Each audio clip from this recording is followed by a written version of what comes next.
Andrei Durnovtsev knew he was flying to his death. He was the captain of a Tu-95 bomber aircraft. His mission was to drop history's largest nuclear bomb. And the bomb was so powerful that no one was certain whether the pilot could survive.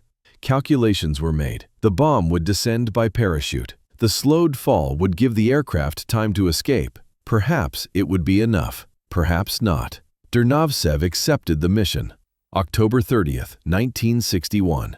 The bomb was released. The aircraft turned at full throttle. 47 seconds later, the explosion occurred. The shockwave caught up to the aircraft. A 1-kilometer drop, loss of control, terrifying turbulence. Then it stopped. The aircraft recovered. Durnovtsev was alive. The pilot who dropped history's largest bomb had survived. After hours of flight, he returned to base. He was welcomed as a hero.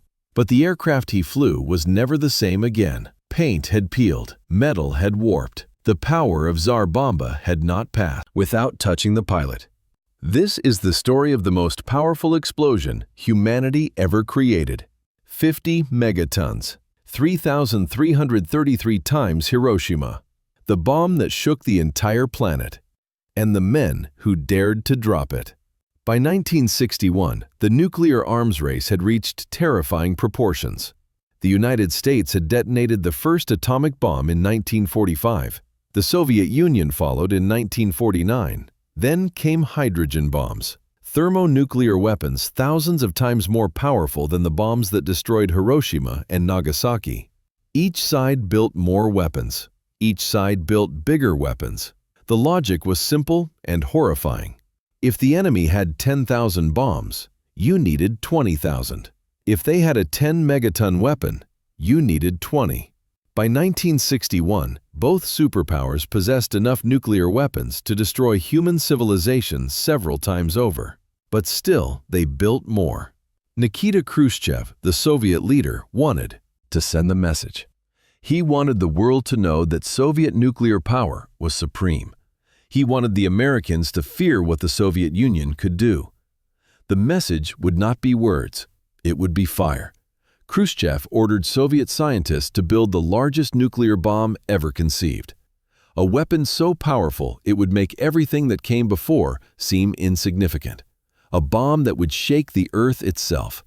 They called it Project 602. The West would later call it Tsar Bomba, the king of bombs. Andrei Sakharov led the design team. He was the Soviet Union's most brilliant nuclear physicist, the father of the Soviet hydrogen bomb, a man whose genius had helped the Soviet Union achieve nuclear parity with the United States. Now Khrushchev asked him to build the ultimate weapon. The original design called for 100 megatons, 100 million tons of TNT equivalent. A single bomb more powerful than all the explosives used in all of World War II combined.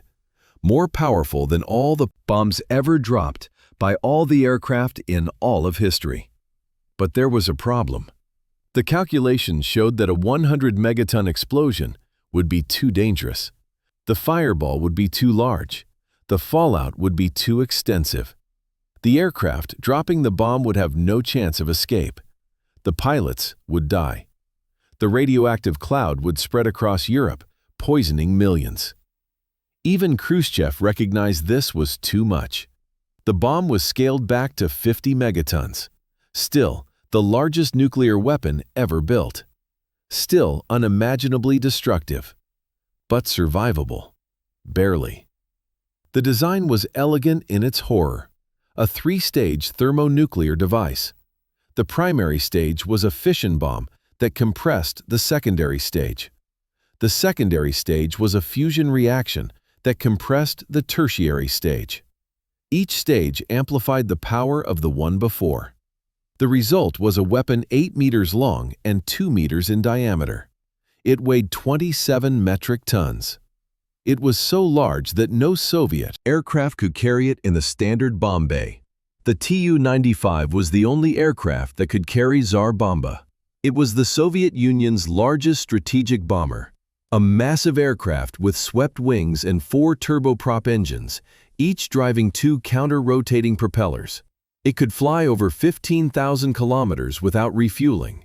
It was designed to deliver nuclear weapons to American cities. But even the Tu-95 needed modifications for Tsar Bomba. The bomb was too large for the internal bay. Engineers removed the bomb bay doors and part of the fuselage. The bomb would hang partially exposed during flight. The modifications affected the aircraft's performance. It would be slower, less maneuverable, more vulnerable. 2 aircraft were prepared for the mission. The primary bomber would carry the weapon. A second Tu-95, also modified, would fly alongside as an observer, carrying cameras and scientific instruments to document the explosion. The crews were selected carefully. These were the best pilots in the Soviet Air Force, men trusted with the most dangerous mission in history. Major Andrei Durnovtsev would command the primary aircraft. He understood that survival was not guaranteed. The shockwave from a 50-megaton explosion would be unlike anything any pilot had ever experienced. But Durnovtsev volunteered anyway. The mission was too important. The motherland required it. The morning of October 30th, 1961 was cold and clear. The 2 Tu-95 aircraft took off from Olenia Air Base on the Kola Peninsula. Their destination was Novaya Zemlya, an archipelago in the Arctic Ocean that served as the Soviet Union's primary nuclear test site. Novaya Zemlya was one of the most remote places on Earth. 2 islands stretching over 900 kilometers, covered in ice and tundra. The indigenous Nenets people had been evacuated years earlier. Now it belonged to the military. The flight took several hours. The crews ran through their checklists. The weapon was armed. All systems were functioning normally. At approximately 11:30 in the morning Moscow time, the aircraft reached the designated drop zone. Altitude was 10,500 meters. The target was Mityushika Bay on the southern island. The bomb bay doors were already gone. Durnovtsev gave the order. The weapon was released. A massive parachute deployed immediately. The bomb began its slow descent. This was critical. The parachute would give the aircraft time to escape. Without it, the crew would certainly die. Durnovtsev pushed the throttles to maximum. The Tu-95 banked hard and accelerated away from the drop zone. Behind them, the bomb fell toward the Earth. They had 47 seconds. At 4,000 meters altitude, the bomb exploded. What happened next exceeded all expectations. The initial flash was visible for over 1,000 kilometers. It was brighter than the sun at close range. Observers with protective goggles reported pain even through darkened lenses. Fireball expanded at tremendous speed. Within seconds, it reached 10 kilometers in diameter. It touched the ground below and reached toward space above simultaneously. For a moment, a column of fire connected Earth and sky. The mushroom cloud rose with incredible speed. It punched through the troposphere and into the stratosphere. It continued rising until it reached 65 kilometers in altitude. The cap of the cloud spread over 90 kilometers wide. The cloud was visible from 1,000 kilometers away. Observers in Norway and Finland saw the distinctive mushroom shape on the horizon. They did not need instruments to know something unprecedented had happened. The explosion released energy equivalent to 50 million tons of TNT. It was 3,333 times more powerful than the bomb that destroyed Hiroshima. It was 10 times the combined yield of all conventional explosives used in World War II. For a brief moment, the explosion was more powerful than the sun itself, at least within its immediate vicinity. The shockwave traveled outward at supersonic speed. It caught up with Durnovtsev's aircraft 47 seconds after detonation. The Tu-95 was now over 115 kilometers from ground zero. The crew thought they were safe. They were wrong. The shockwave hit the aircraft with tremendous force.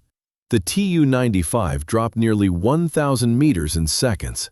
The crew was thrown against their restraints. Controls became unresponsive. The aircraft tumbled through the sky. For several terrifying seconds, Durnovtsev and his crew were certain they would die.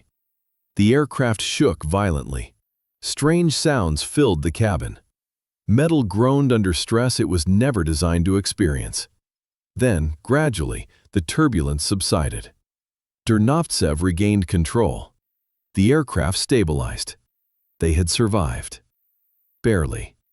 The observer aircraft, flying further from the blast, experienced less severe turbulence but still reported significant buffeting. Both crews were shaken but functional.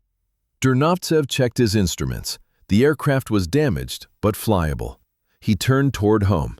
Behind them, the mushroom cloud continued to rise, a monument to human destructive capability that would linger in the atmosphere for hours. When Durnovtsev's Tu-95 landed at Alenia, the damage was obvious.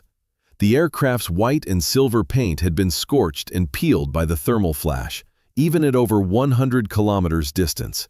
Metal surfaces were warped. The structural integrity had been compromised. The aircraft would never fly a combat mission again. It had served its purpose. It had delivered the most powerful weapon in history and returned its crew alive.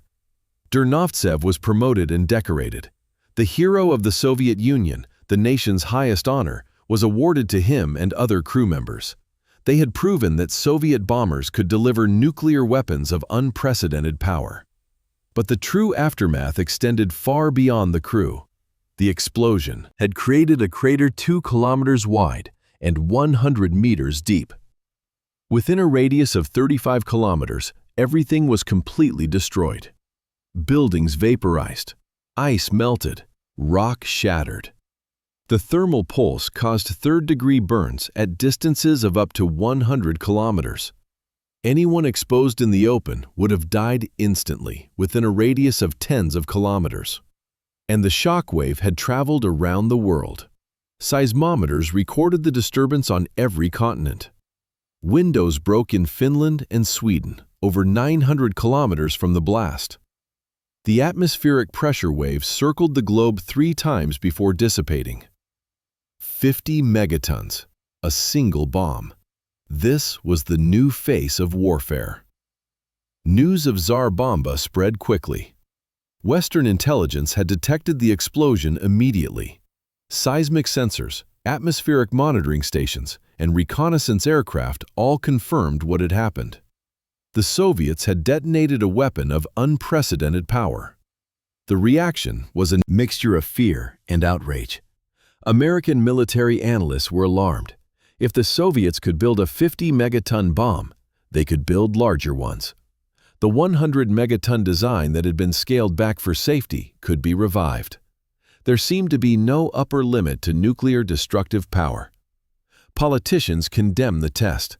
The United Nations passed resolutions. Protests erupted in capitals around the world. The image of the towering mushroom cloud became a symbol of Cold War madness. But the test also accelerated arms control efforts. Many leaders recognized that the nuclear arms race had reached an absurd endpoint. Weapons were now so powerful that their military utility was questionable. A 50-megaton bomb could destroy a city, but so could a 1-megaton bomb. The additional power served no strategic purpose except intimidation. In August 1963, less than 2 years after Tsar Bomba, the United States, Soviet Union, and United Kingdom signed the Partial Test Ban Treaty. Atmospheric nuclear testing was banned. Future tests would be conducted underground, limiting fallout and reducing public fear. Tsar Bomba had helped create the political conditions for arms control. The horror it inspired pushed the superpowers toward restraint. Andrei Sakharov watched the explosion he had designed. As the mushroom cloud rose into the stratosphere, something changed within him. The weapon he had created was not a scientific achievement.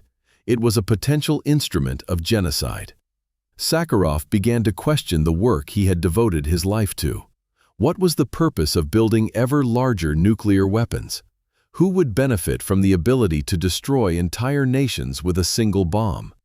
The transformation was gradual but profound. In the years following Tsar Bomba, Sakharov became increasingly outspoken about the dangers of nuclear weapons. He advocated for arms control and disarmament. He criticized Soviet nuclear policy. By the late 1960s, Sakharov had evolved from nuclear weapons designer to dissident. He called for human rights reforms. He criticized the Soviet invasion of Czechoslovakia. He challenged the foundations of Soviet power. The government responded with persecution. Sakharov was stripped of his security clearance. He was denied permission to work. In 1980, he was exiled to the closed city of Gorky, where he lived under constant surveillance for nearly 7 years. But Sakharov refused to be silenced. He continued to speak out. He became an international symbol of resistance to Soviet oppression. In 1975, he was awarded the Nobel Peace Prize. The Soviet government refused to let him travel to receive it. His wife accepted on his behalf. When Gorbachev came to power, Sakharov was finally released. He returned to Moscow and continued his activism until his death in December 1989, just weeks before the fall of the Berlin Wall. The man who designed Tsar Bomba had become one of the most important voices for peace and human rights in the 20th century. Tsar Bomba was never deployed as a weapon. Its size made it impractical. At 27 tons, it was too heavy for any missile. Only specialized aircraft could carry it, and those aircraft were vulnerable to air defenses. Smaller weapons were more flexible and equally destructive for military purposes. The Soviet Union built only one Tsar Bomba. After the 1961 test, there was no need for another. The point had been proven. The message had been sent. But the legacy of the test extends far beyond the single explosion. Tsar Bomba demonstrated that there was effectively no limit to nuclear weapon yield. If 50 megatons was possible, so was 100. Or 1,000.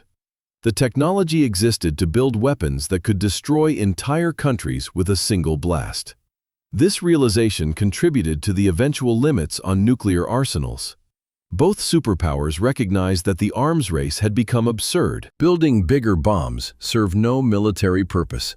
It only increased the risk of accidental apocalypse. The test also advanced scientific understanding of nuclear explosions. Data collected from Tsar Bomba helped scientists model the effects of large-scale nuclear war. The results were terrifying. A full nuclear exchange would cause nuclear winter, blocking sunlight and potentially ending human civilization.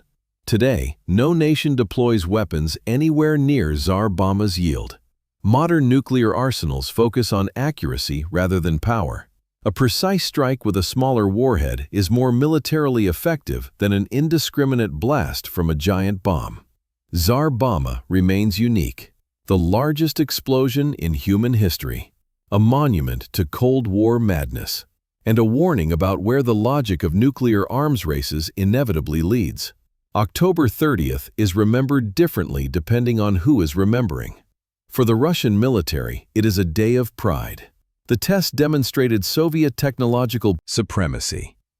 Durnovtsev and his crew are honored as heroes who risked their lives for the motherland.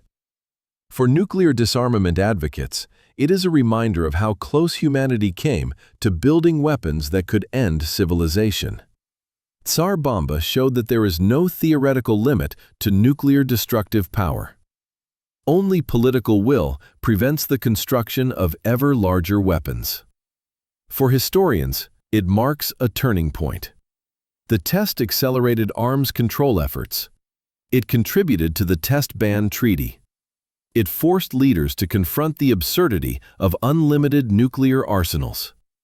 And for the families of those who participated, it is personal history. Andrei Durnovtsev died in 2002, honored by his country but haunted by what he had witnessed. The crews of both aircraft carried the memory of that day for the rest of their lives. The explosion lasted only a few seconds, but its echoes continue. Every nuclear weapon that exists today exists in the shadow of Tsar Bomba.